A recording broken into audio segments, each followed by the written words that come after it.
Hello, Hello, we are Annie Finch, and Taranna Deep, soul sisters spanning two continents, and two generations sharing one vision, for a magical matriarchal future. future.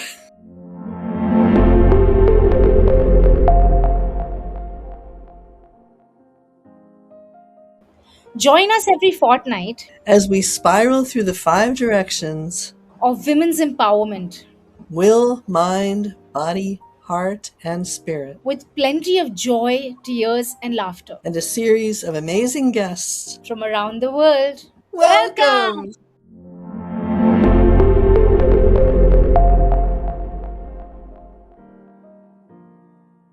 When I met Annie for the first time, she was this magnanimous personality. I saw her perform. It was as if a river flowed out of her. When she spoke her poetry, I really felt it. And I felt her.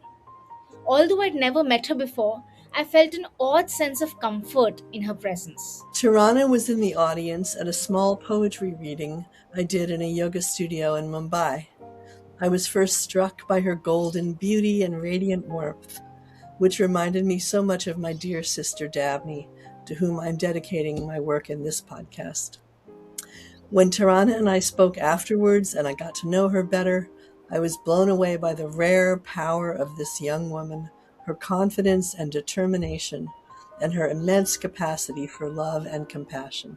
After that, in pursuit of more magic, I followed Annie to the hills, where she was teaching at the Himalayan Writing Retreat. I listened to each lesson and I made magical rhythmic rhymes. We all danced together and ate together. It was so pure. Something even deeper touched me the most.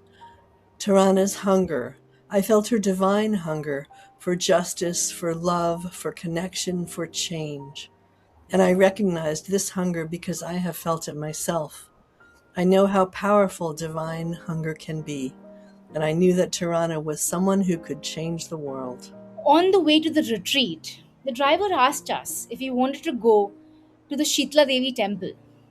That started us off in the direction of visiting goddess temples together.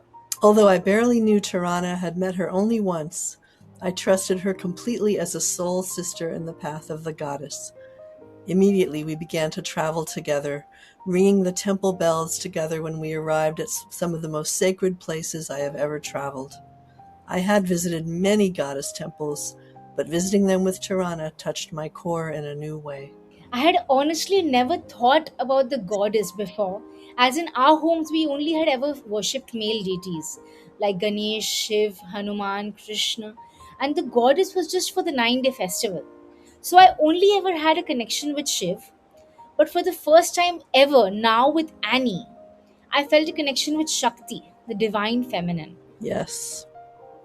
Sheetla Devi shocked me with the strongest, most clear-sighted experience of the goddess I had ever felt in all my decades on this path.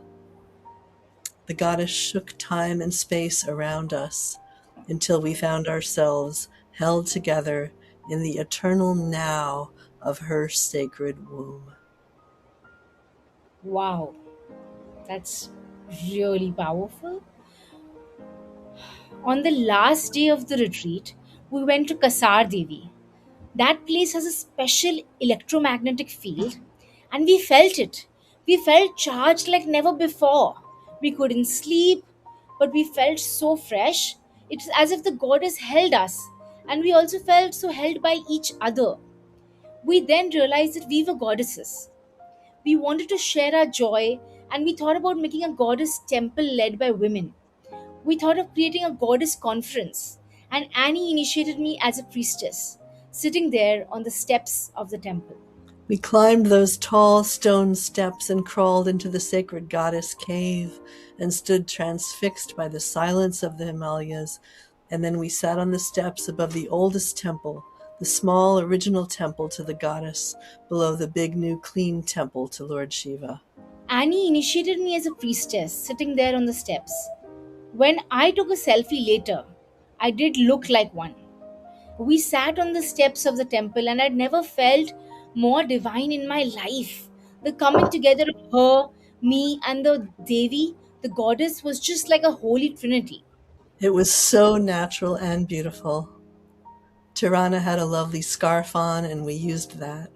I blessed her hands, her eyes, her voice, her thoughts, her heart.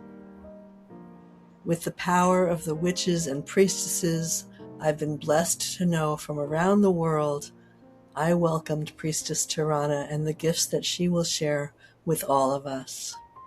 Thank you. Thank you, Annie. By a strange divine timing, I was on the way to Nainital. Annie's flight back to Delhi got cancelled. I assured her it was for the best, and we decided to visit the Naina Devi temple together. In Nainital, we helped each other heal some deep wounds that we had suffered as a daughter and a mother in a patriarchal society. I felt so integrated as a daughter of a controlling father who became rebellious, and as a mother who didn't fit the norm and could not stay bound. Tirana helped me to reunite with my lineage of mothers and daughters. It was so beautiful. We shopped together then for sacred statues of Durga and Kali. We watched the mountain breasts of the goddess shining with delight over the temple of Naina Devi. I felt like if the future could look like Annie, it was a welcome future. Because I could never really imagine myself 10 years, 20 years down the line. I thought like there would be no scope to me, but she filled me with so much of confidence and power with her appreciation for me. I felt like if the future could look like Tirana, it was a welcome future. And so here we are. We are so excited to welcome you on this journey. On the journey of strength, spirit, and sisterhood. Annie Finch is an award winning American feminist poet who has published over 20 books. Tarana Deep is an Indian writer, poet, and plus-sized model who's the mother of a daughter and has founded a nonprofit for women and children. Thank you for joining us on this podcast.